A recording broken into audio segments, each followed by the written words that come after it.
Farm to Fork Meet Riot by Niti, Bali. Chapter 10, Feeling Insecure. I finally felt that our food sources figured out. I finally felt I had our food sources figured out. Little did I know that the bottom was about to fall out from under us again. Around October of 2008, I went to do our regular weekly shopping from our pork farmer, and when I got there, practically all the freezers were empty.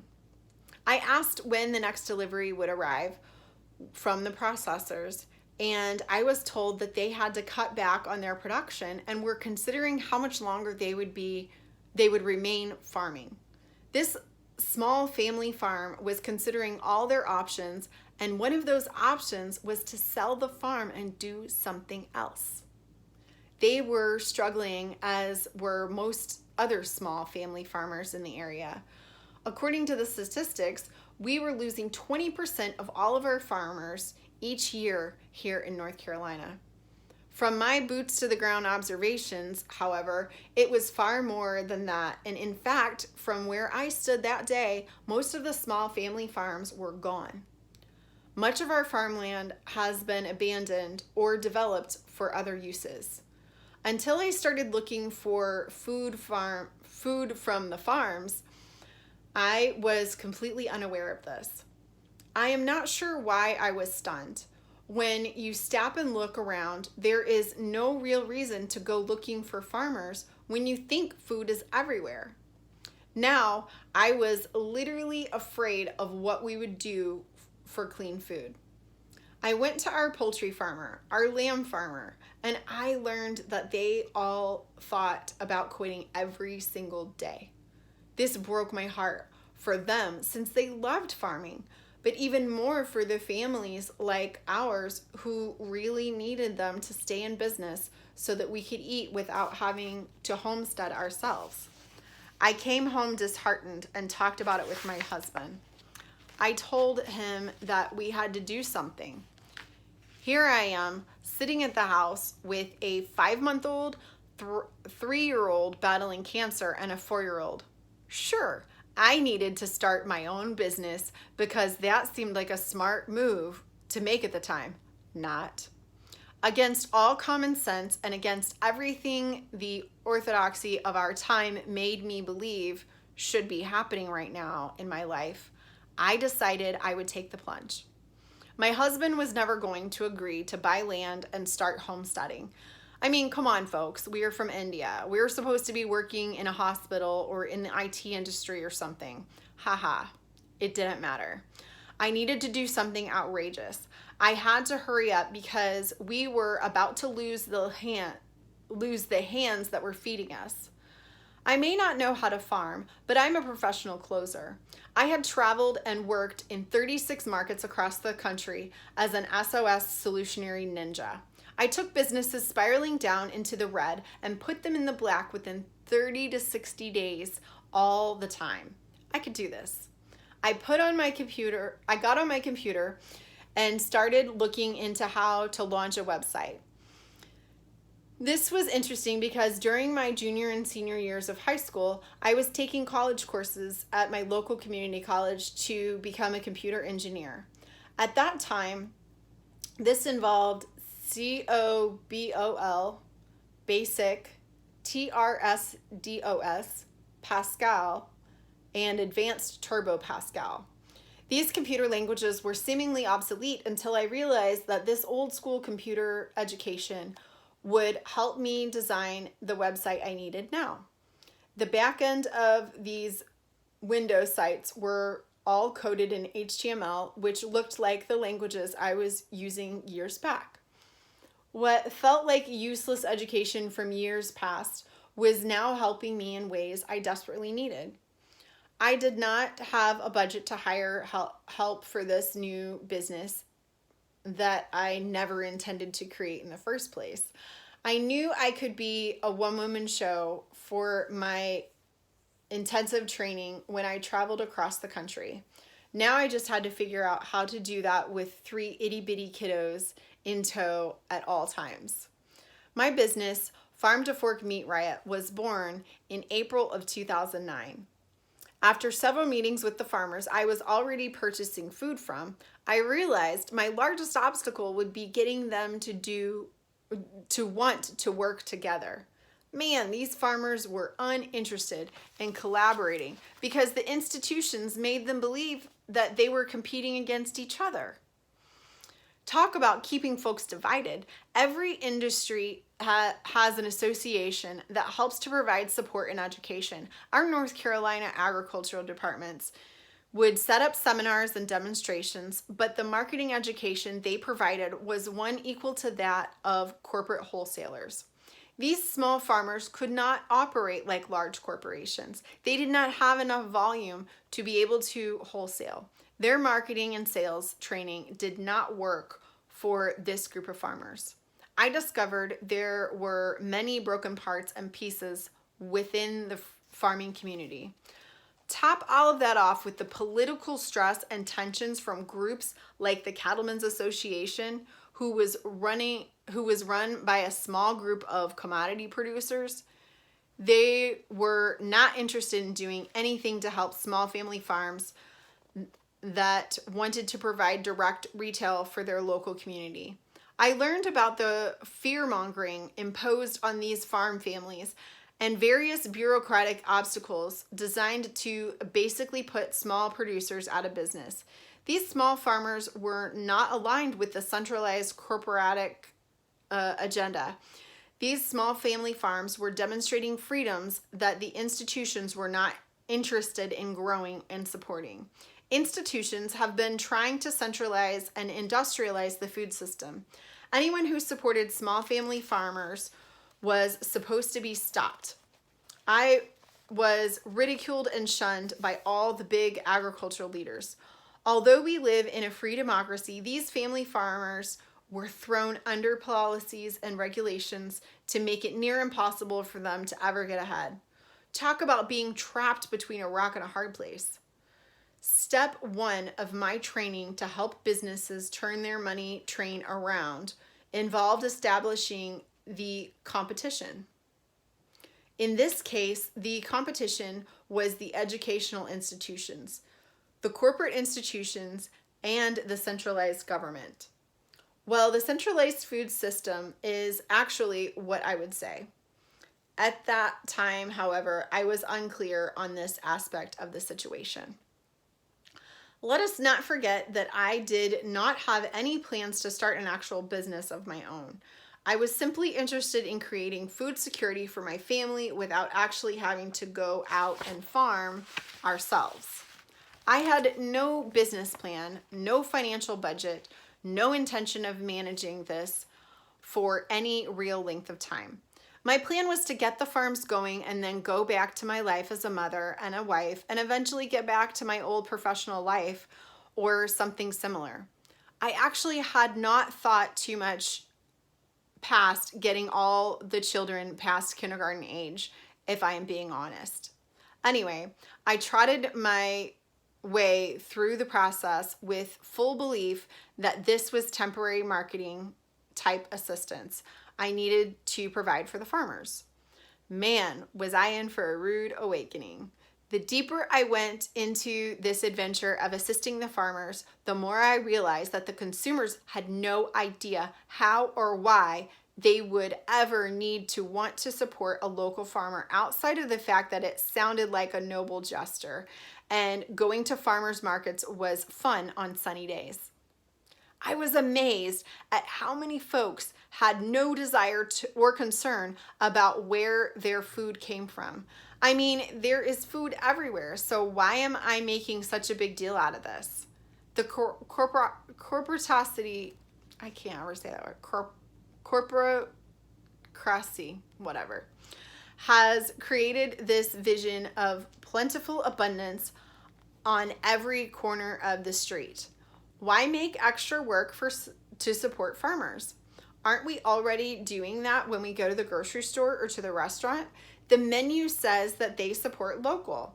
Grocery stores have pictures and signs everywhere about local farms and red barns or something similar. Folks are so distracted by all the marketing lies everywhere that they cannot see the truth. Who are we kidding? Who am I kidding? I was just like them. I am so thankful and appreciative that Meenakshi's illness shook me to the core and woke me up so I could raise my consciousness. This is a much bigger mess than I thought. I suddenly realized that this wasn't just a marketing problem. This was an educational divide, an institutional blunder.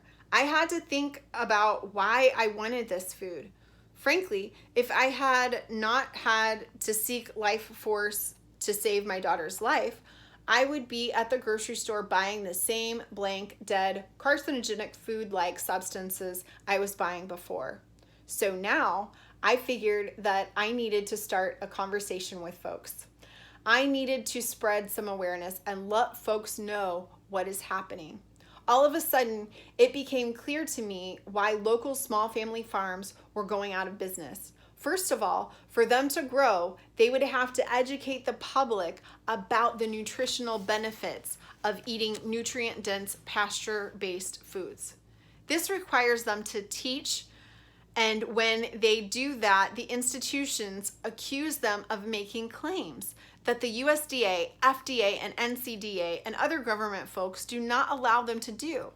In addition to all this, they had to explain why their nutrient-dense meat costs more. Finally, they had to do this all the time, basically defending what they are doing at every turn. Friends, regenerative food does not need defending.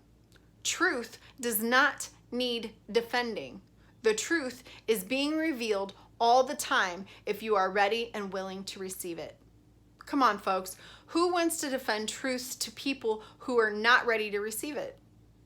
It felt as though they would have to humiliate themselves to prove to the community that what they were providing was better than what was in stores. These families were merely trying to provide food that might possibly save your life. They needed a spokesperson to advocate for them and to educate the consumers. At least this was what I felt was the thing to do if we were going to have any hope of having real food. The time is of the essence to me because we can't live without the food. These farmers can't quit, so I better hurry and get a market going for them so that they will keep doing what they're doing. As I began to create a plan to execute this new program, I found myself literally creating everything from scratch. I was seeking a website with a built-in cart so I could promote the farms and also ring out orders for folks. This only existed for the sort of folks who were selling t-shirts or some such warehouse-style items. This was not going to work for various cuts and weights of meat. At the higher prices, rounding off the price points by half a pound was going to make the meat impossible to sell. I had my work cut out for me. I started promoting the CSA as a home delivery service where I signed up new members by doing some dinner parties, Tupperware style, which lasted about 3 months. It was impossible for me to deliver to everyone's homes with 3 tiny kids, so I figured I would do drop locations in parking lots. After the first 5 months, the business was picking up swiftly. It was now mid-August. Kavi started kindergarten, and Rogi and Meenakshi would walk him to school every morning. Meenakshi so desperately wanted to go to kindergarten with him. She kept telling me she wished she was also 5 years old. I noticed Meenakshi was having a hard time. She would lie down a couple hours after walking Kavi to school and fall asleep. It seemed that she was depressed, but 4 years old wouldn't be this depressed just because her big brother was at school and she couldn't go. She was not interested in playing or even eating. I asked her how she was feeling, and she didn't say much. I scheduled a checkup for her, and we discovered she had lost sight in her right eye. Upon further testing, we learned that secondary cancers had taken over her body as a result of the 5 chemotherapy rounds she endured in 2007. We did everything we could to try to turn this around. On September 12th, 2009, we went to Duke Children's Hospital to manage Mina's pain. We took her there as she protested the entire way. My heart literally felt like it was being ripped apart. We checked in and got her a room, and within 18 hours, she was gone. Rohit and I were shattered. The children were shattered. Jaya was 18 months old, and she stopped speaking. Gabi lost his sister, his best friend. The family came over. The family came from all over the globe. We had a memorial service for her that was open to the public, and over 500 people from our community were in attendance. All this was happening, and despite everything, our shattered hearts, and all the trauma of losing our precious baby, we only missed 1 week of the CSA service. I had a dear friend step in and help me keep things going. We did take 1 week off when we stayed at the beach where we took her ashes. But then we came back to the house. We were shattered into a million pieces. I'm actually not sure how we managed to move, but we did.